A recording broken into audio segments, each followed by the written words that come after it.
Sentencing Tsarnaev, another local connection in the Boston bombing trial, as a Providence woman takes the stand today. She once lived with the wife of Tamerlan Tsarnaev. She met the bomber several times, and her opinion of him was not too high, even back then. NBC 10's Adam Bagney was in the courtroom again today. He's live in Boston now with more. Adam?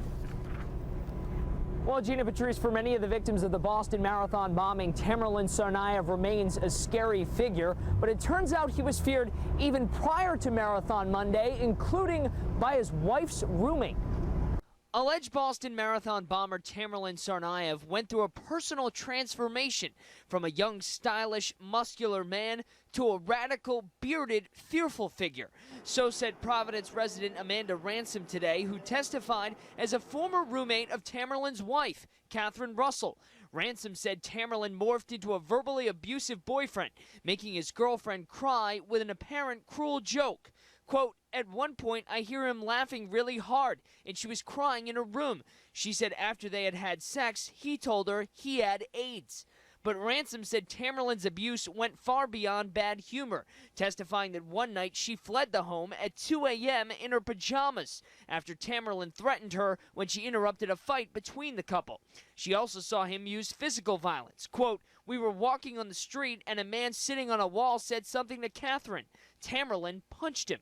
The defense is trying to show jurors that Tamerlan was influential to not only his brother, but also his future wife, and that he was the mastermind behind the Boston Marathon bombings. But under cross-examination, the government was quick to point out that Ransom knows nothing about Dzhokhar.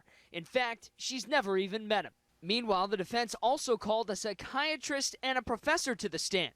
Dr. Alexander Nis treated Tsarnaev's father for 2 years, saying he suffered from serious PTSD, the result of torture during the Russian-Chechnyan War, while the professor from Princeton claimed Chechen culture calls for younger siblings to follow orders from their older male relatives.